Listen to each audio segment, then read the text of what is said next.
होनाड ग्रामपंचायतीच्या सरपंचपदी निवड झाल्याबद्दल सौ नीतू प्रवीण पाटील यांचे हार्दिक अभिनंदन। शुभेच्छुक उपसरपंच, सर्व सदस्य आणि ग्रामस्थ।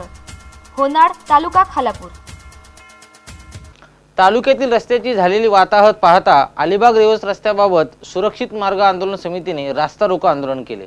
या आंदोलनामुळे प्रवाशांना काही काळ ताटकळत राहावे लागले, त्यामुळे मुंबई फेरीबोट सेवा विस्कळीत झाली। या सर्वांचा परिणाम अलिबागेत येणाऱ्या पर्यटकांवरही झाला। अलिबाग रेवस रस्त्यासाठी सुरक्षित मार्ग आंदोलन समितीचे अध्यक्ष दिलीप भोईर यांच्या मार्गदर्शनाखाली RCF गेट समोर रास्ता रोको आंदोलनाची सुरुवात झाली।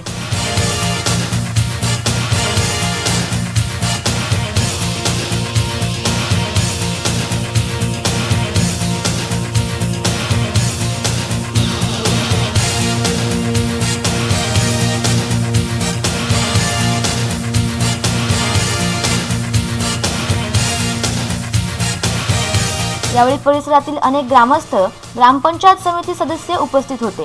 सकाळी 9:30 वाजल्यापासून या आंदोलनाला सुरुवात झाली होती।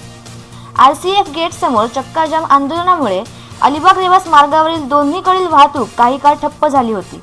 रस्त्याच्या दुतर्फा वाहनांच्या लांबच लांब रांगा दिसत होत्या।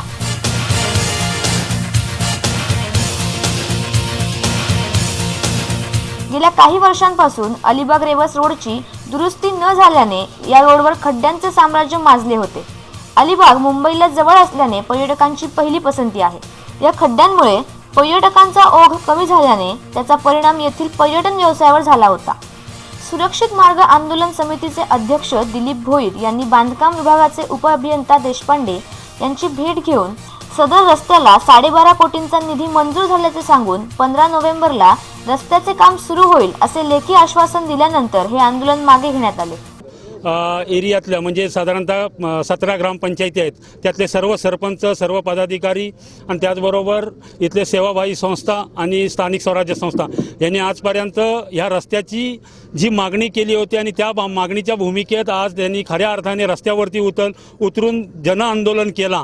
आणि त्या जनआंदोलनामध्ये आज जे PWDचे देशपांडे साहेब आले होते, त्यांनी आज आम्हाला सर्वानुमते सर्वांच्या समोर सांगितलं की येणाऱ्या 3 तारखेला कॉल ओपन झाल्यानंतर 15 तारखेपर्यंत आम्ही आमचं रस्त्याचं पूर्णपणे काम पूर्ववत करू आणि जनतेला चांगली सुविधा देण्याचा आम्ही प्रयत्न करू असं त्यांनी आज आम्हाला इथे सांगितलेलं आहे। आणि त्याच अनुषंगाने आज आमचा हा समुदाय जो जमलेला आहे, सर्व तालुक्यातून जे आलेले लोक, त्यांनी आज हा इथं आंदोलन त्या मागण्यांसाठी मागण्या केल्या आणि त्याच्यासाठी त्यांनी मूलभूत मागण्या पूर्ण केलेल्या आहेत असं आम्ही सांगून आम्ही आमचा आता इथला जनआंदोलन आज आम्ही थांबवतो।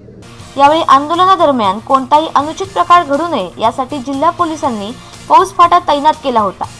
सदर रस्त्याला 12.5 कोटींचा निधी मंजूर झाला असून 15 नोव्हेंबर 2017 पासून कामाला सुरुवात होणार असले तरी पर्यटनाचा हंगाम मात्र कोरडा जाणार आहे।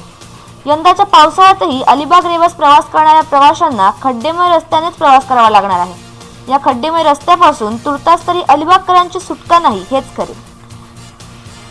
संवाद मराठीसाठी राजेश भोसतेकर, अलिबाग। संवाद मराठी, रायगड जिल्ह्यातील पहिली मराठी वृत्तवाहिनी।